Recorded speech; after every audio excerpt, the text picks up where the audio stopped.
அனைவருக்கும் வணக்கம். நான் செல்வஜோதி பிரியா. இன்றைக்கி சூப்பரான சுவையான தக்காளி சாதம் எப்படி பண்ணலான்னு பார்க்கலாம். முதல்ல அதுக்கு தேவையான பொருட்கள் என்னென்னு பார்த்துட்டு சமைக்கலாம் வாங்க. 4 பெரிய சைஸ் வெங்காயமாக நான் பொடிசாக கட் பண்ணி வச்சுருக்கேன். 4-5 பூண்டை சின்னதாக கட் பண்ணி வச்சுருக்கேன். 2 பச்சை மிளகாயை கீறி வச்சுருக்கேன்.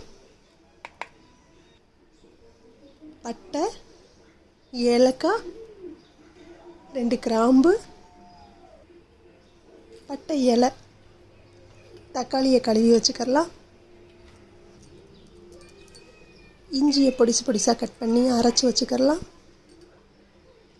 தக்காளியும் சின்னதாக நறுக்கி வச்சுக்கலாம்.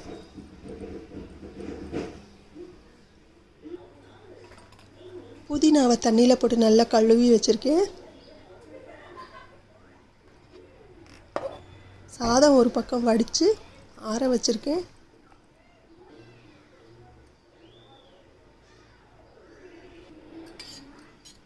ஒரு 4 ஸ்பூன் தயிர், புளிக்காத தயிர் போதும்.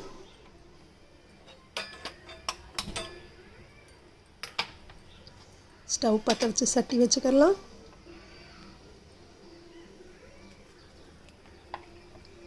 கொஞ்சமாக ஒரு 3 ஸ்பூன் அளவு எண்ணெய் ஊற்றினா போதும். கலர் காம்பினேஷன் அழகாக இருக்குல்ல. இப்போ எண்ணெயில் நம்ம வச்சுருந்த அந்த ஏலக்காய், பட்டை, கிராம்பு எல்லாத்தையும் உள்ளே போட்டுடலாம். கொஞ்சமாக சோம்பு போடுறேன், கொஞ்சம் சீரகம். நல்லா பொரிஞ்சதும் நறுக்கி வச்சுருக்க வெங்காயம், பச்சை மிளகாய் போட்டு வதக்கிக்கலாம். ரொம்ப பொன்னிறமாக வர தேவையில்லை, கண்ணாடி பதம் வரை வதக்கினா போதும். நறுக்கி வச்ச பூண்டும் சேர்த்து வதக்கிக்கலாம். இஞ்சி பூண்டு பேஸ்ட்டு அதையும் சேர்த்து பச்சை வாசனை போகிற வரை வதக்கிக்கலாம்.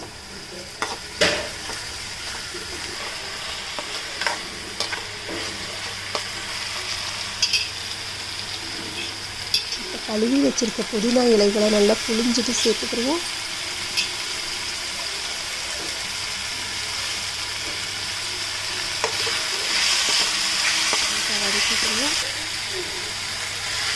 நறுக்கி வச்சுருக்க தக்காளியை வச்சு நல்லா கிளறி வதக்கி விடுவோம்.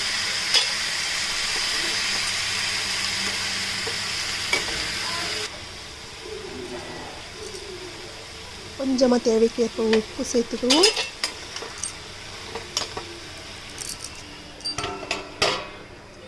ரெண்டு நிமிஷம் வேகட்டும், மூடி போட்டு மூடிக்கலாம். இப்போ பாருங்கள் நல்லா வெந்திருக்கு. கரண்டியை வச்சு மசிச்சு விட்டால் நல்லா மசிகிற அளவுக்கு தக்காளி வேகணும், அதான் நல்லாயிருக்கும் சாதம். அது நல்லா மசியுது.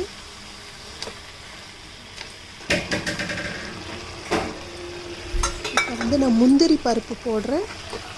இது அவங்கவுங்க விருப்பம்தான், இல்லைன்னா வேணால் ஸ்கிப் பண்ணிடுங்க. 1 ஸ்பூன் மிளகாய் பவுடர், 1 ஸ்பூன் மல்லி பவுடர், கொஞ்சமாக கரம் மசாலா சேர்த்துக்கிறேன், கொஞ்சமாக மஞ்சள் தூள் சேர்த்துக்கிறேன். சேர்த்து நல்லா வதக்கி விட்டுருங்க. இப்போ தயிரையும் சேர்த்து நல்லா கிளறுங்க. லாஸ்ட்டாக கொஞ்சம் 2 ஸ்பூன் நெய் ஊற்றிக்கோங்க, நல்லா வாசமாக இருக்கும்.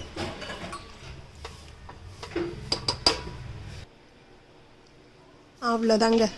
இப்போ சோத்தில் போட்டு கிளற வேண்டியதுதான். நல்லா கிளறி விடுங்க. வெள்ளை சாதம் எல்லாம் தெரியாமல் நல்லா கிளறிக்கோங்க. சூப்பராக நல்லா கமன்னு வாசத்தோட தக்காளி சாதம் ரெடி ஆயிடுச்சு. நீங்களும் செஞ்சு பாருங்கள். Thank you so much for your watching.